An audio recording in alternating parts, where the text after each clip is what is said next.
भारत की प्राचीन संस्कृति से नफरत, सनातन परंपराओं से चिढ़ और जब भी देश की महान विरासत का सम्मान हो तब पेट में दर्द होना। जी हाँ, एआईएमआईएम प्रमुख असदुद्दीन ओवैसी का नया पैंतरा एक बार फिर सामने आया है। इस बार ओवैसी का निशाना कोई राजनीतिक रैली नहीं, बल्कि देश की सबसे प्रतिष्ठित संस्थान आईआईटी दिल्ली का दीक्षांत समारोह बना। वजह क्या थी? देश के युवाओं का प्रधानमंत्री नरेंद्र मोदी का सम्मान करना और भारत की सदियों पुरानी ज्ञान परंपरा यानी वैदिक मंत्रों का पाठ होना।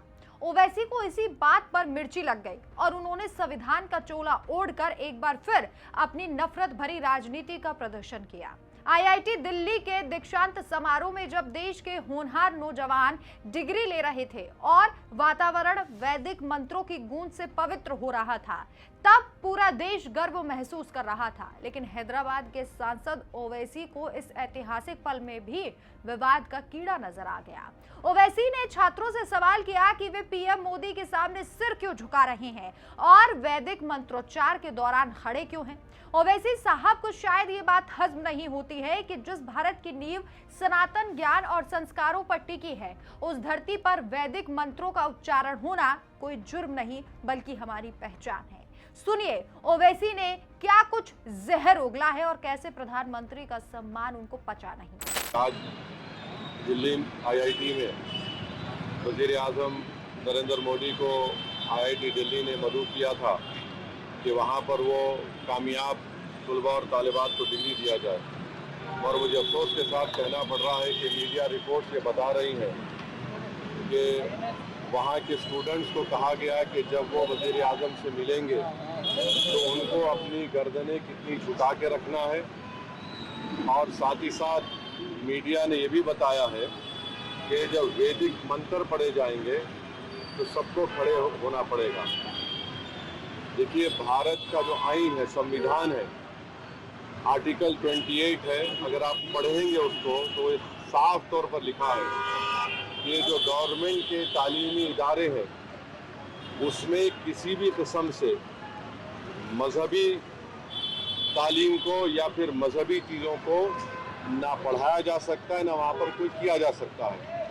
तो एक तो वो ये उसकी खिलाफ वर्जी हुई। दूसरी ये है कि भारत के आइन संविधान में आर्टिकल 51A और H पढ़िए, ये कहता है कि हम तमाम को इस बात की तरगीब देता है कि हम एक साइंटिफिक टेम्पर पैदा करें, यानी एक साइंस के मिजाज पैदा करें। वहाँ पर इस तरह ये कहना कि वज़ीर आज़म के सामने आप कितनी अपनी गर्दन झुकाएंगे, वहाँ पर आप वैदिक मंत्र पढ़ेंगे तो खड़े हो जाना है, ये उसकी भी खिलाफ वर्जी करता है। मैं भारत के इन तमाम स्टूडेंट्स को, तलबा और तालिबात को ये बात याद दिलाता हूँ कि नेशनल इंटरेस्ट ये भी है, कौमी मफाद ये भी है कि जब कभी भी कोई हुकूमत गलत इक़दाम करती है तो उसके खिलाफ खड़े भी रहना चाहिए। ओवैसी की इस मानसिकता पर बिहार सरकार के मंत्री रामकृपाल यादव ने भी करारा प्रहार किया। उन्होंने साफ शब्दों में ओवैसी को धोते हुए कहा कि ओवैसी को ना तो देश के विकास से कोई मतलब है और ना ही राष्ट्रीय हित से। ओवैसी को बस प्रधानमंत्री नरेंद्र मोदी का चेहरा पसंद नहीं है, इसलिए पीएम मोदी और देश से जुड़ा हर अच्छा काम उन्हें खटकता है। ओवैसी का एजेंडा यह बन चुका है कि भारत की सांस्कृतिक पहचान को किसी न किसी तरह से कटघरे में खड़ा किया जाए।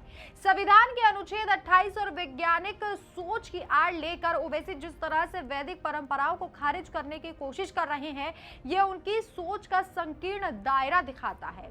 क्या वैज्ञानिक सोच का मतलब अपनी जड़ों और अपनी महान सभ्यता को भूल जाना है? जिस भारत ने दुनिया को शून्य दिया, गणित दिया, खगोल दिया, क्या उसकी नींव में यही वैदिक विचार नहीं थे?